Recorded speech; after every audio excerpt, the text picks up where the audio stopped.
Hey everybody, how y'all doing? This is Carla Nix with today's inspiration. And I'm here as always to encourage you on your journey and to remind you that you can live every day on purpose. Anger management. That's something that many of us need to excel at, managing our anger. And the thing about it is that so many people today are just plain angry. What you mad at? You're just angry. I remember reading an interview. Actually, I saw it on TV with uh oh my goodness, with Reverend Al Sharpton, and I don't know if it was with Oprah or whom, but he was talking about how he's changed.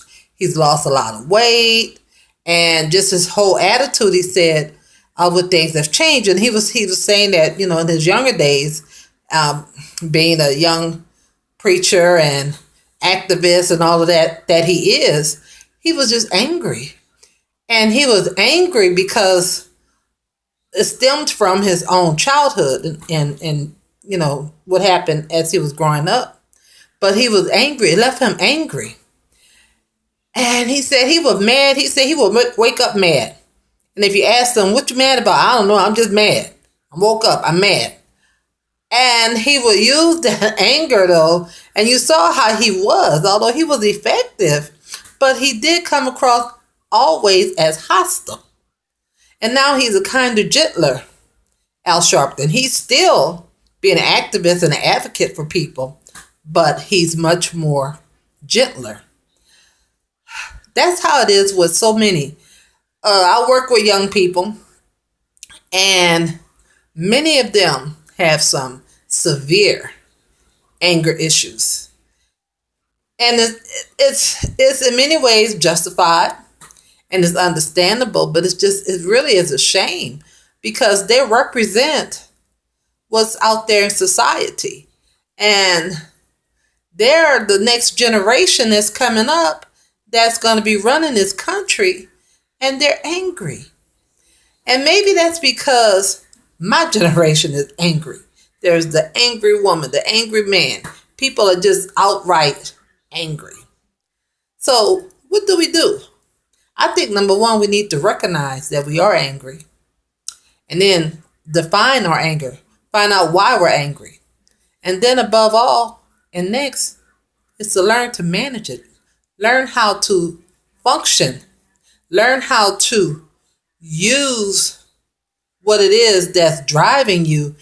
Use it find a way to deal with it, I guess is what I'm saying. Don't just let it go unchecked. And don't have displaced anger, because that happens a lot. And, people would do things that they probably wouldn't have done if they weren't angry. Now, you might not be mad at this person, but because you are angry, you might hurt that person or do something or say something that you really don't mean because you're angry.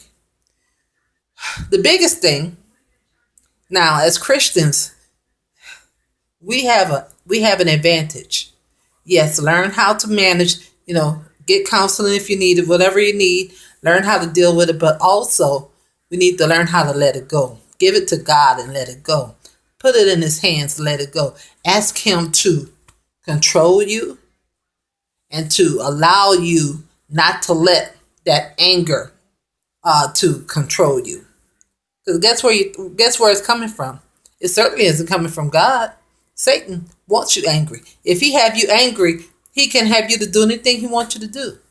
So look at it like that and say, no, I refuse to be controlled by Satan. Give it to God. It's a spiritual battle. It's a spiritual warfare.